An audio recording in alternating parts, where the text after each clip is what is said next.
Welcome to Indira recipes. Sweet కార్న్తో వడలండి, చాలా బాగుంటాయి తింటుంటే.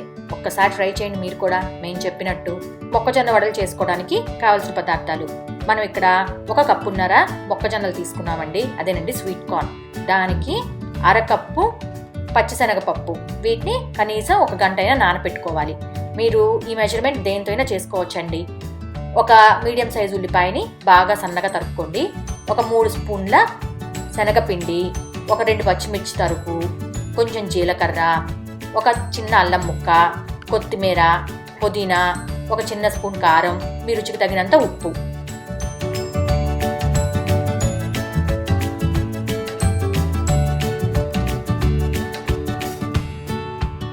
ముందుగా ఒక మిక్సీ జార్లోకి 2 ఇంచుల అల్లం ముక్కని సన్నగా కట్ చేసుకొని ముక్కల్లాగా వేసుకోండి. కనీసం 1 గంట సేపైనా నానిన పచ్చిశనగపప్పును వేసుకోండి.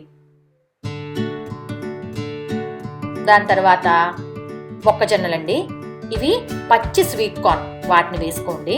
వీటన్నిటిని బరగ్గా మిక్సీ పట్టుకోండి, మరి పేస్ట్ లాగా కాకుండా. దీన్ని ఒక మిక్సింగ్ బౌల్లోకి వేసుకోండి.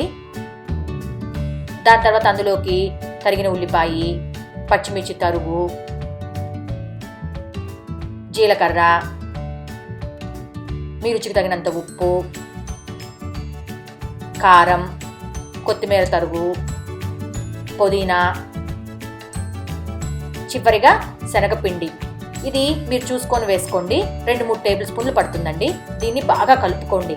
ఎంత బాగా అంటే మనం ముద్ద కడితే ఈ పిండి ముద్దవ్వాలి. తర్వాత డీప్ ఫ్రైకి తగినంత ఆయిల్ పెట్టుకొని మీడియం ఫ్లేమ్లో ఆయిల్ని కాగనివ్వండి. ఆయిల్ని బాగా మరగనివ్వకండి, ఎందుకంటే స్వీట్ కార్న్ చాలా డెలికేట్గా ఉంటుంది కాబట్టి వేసినప్పుడు విడిలిపోతుంది. మనం కలుపుకొని పెట్టుకున్న వడల పిండిలో నుంచి నిమ్మకాయంత పిండిని తీసుకొని బాగా ఉండలాగా చుట్టుకొని ఇప్పుడు అరచేతి మధ్యలో ఆ ఉండని పెట్టుకొని నొక్కండి ఫ్లాట్గా. అంతేనండి. ఇలా చేసుకున్న వడల్ని నూనెలో జాగ్రత్తగా వేసుకోండి. మీడియం ఫ్లేమ్లో మంచి రంగు వచ్చేటట్టు కాల్చుకోండి.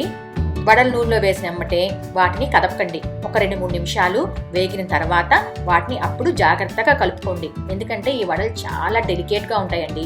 2 వైపులా మంచి రంగు వచ్చేలాగా వేపుకోండి. తర్వాత ఒక టిష్యూ పేపర్ మీదకి వేసుకోండి.